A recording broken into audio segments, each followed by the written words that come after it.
In this video, I'm going to be talking about the top 5 reasons why I love my Garmin Instinct 2. Now, I bought this watch myself about a year ago, so it's not a sponsored video. I can say whatever I like. And I'm out mountain biking right now, tracking my ride on my Garmin in the beautiful Sussex countryside. So let's crack on.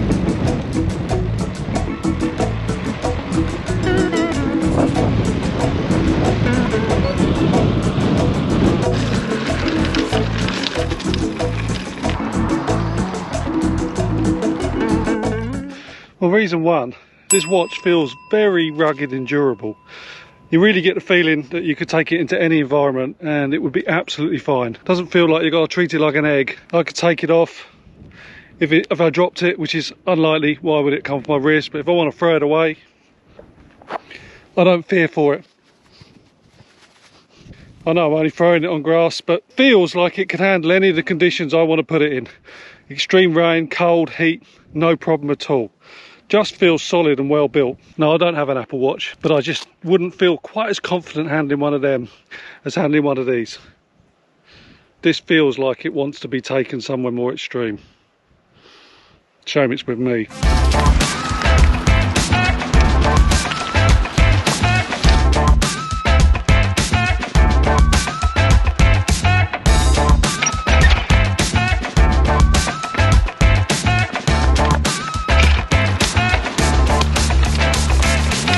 Now, being Garmin, it's no surprise, it's got some amazing fitness tracking activities built in. They've really impressed me on this watch. It's not just cycling or running, it's like mountain biking, gravel biking. These are all individual activity profiles. It's got a built-in GPS, so as soon as I finish a ride and upload it, it goes straight onto my Strava. It's got a built-in heart monitor.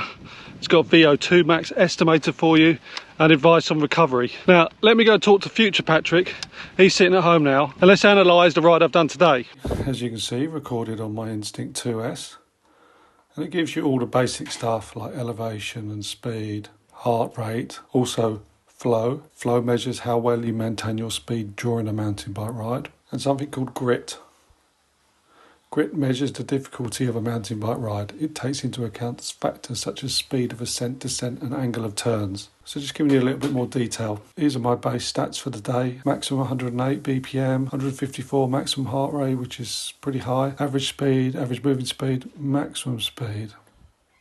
I think we can take that one with a pinch of salt. See my heart rate during the ride as well, really break it down where I was putting in the efforts, and these are the times I operated in the different zones.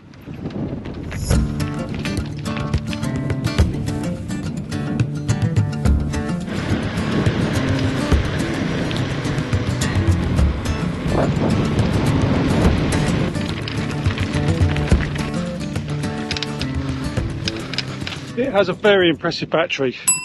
21 days in smartwatch mode. In that mode, it'll be tracking things like heart rate, sleep, steps, and it claims up to 28 hours in GPS mode. Now, I've never tested that to know whether that's true, but that's what's on their website. Should say, I've had to watch a year now. My 21 days is now 20 days when I charge it. That's the maximum I can get out of it. And using it in GPS mode like I am now, does drain the battery obviously much faster, but I've never done a ride yet where I couldn't track it all on my watch, and I think that battery life compares very favourably to other smartwatches.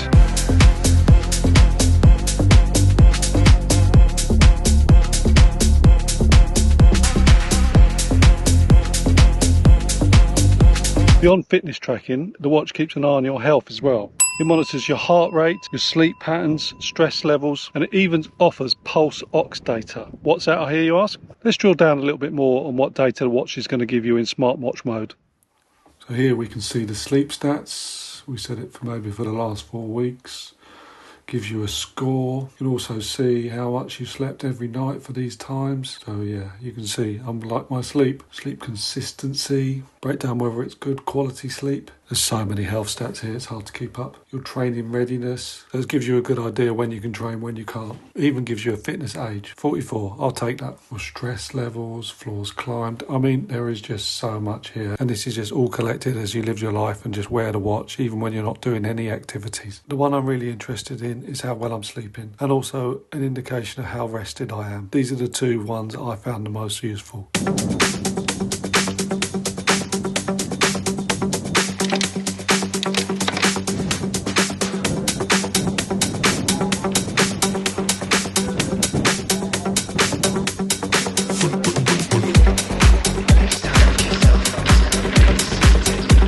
Now the watch is extremely easy to use.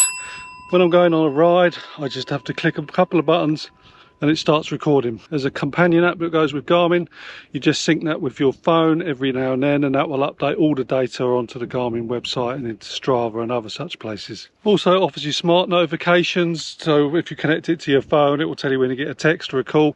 Personally, I don't use that, but some people might find that quite useful. And the watch is very versatile, so I have it set quite basic when I'm using it. While I'm riding now, it gives me the time I've been riding, the distance, how many meters I've climbed, and my heart rate. When I'm using it in just normal watch mode, I basically have my heart rate, which I don't really track very much, time obviously, and steps. But you can change the face into various different designs, whatever takes your fancy.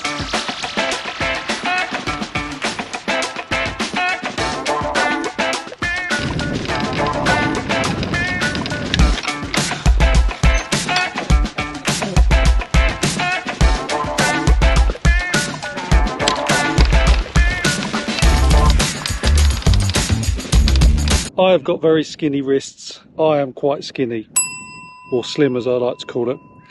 And I don't like the look of big watches on a skinny wrist. It just highlights the fact how skinny I am. Now Garmin offer this watch in 40mm and 45mm faces. So obviously I've gone for the smaller one. And I think it looks rather good on my wrist. And also because I've got skinny wrists, getting watch straps to fit can be difficult. But a watch strap on this is excellent. I'll just take it off. Each one of these holes can effectively size the watch on your wrist. So in theory, you could have it absolutely tiny. Well, I'm not that skinny, but it's nice to have a watch that actually fits me. So thank you, Garmin, for doing a 40mm version. Should also say this is the Garmin Instinct 2S. So I get slightly better battery life in this.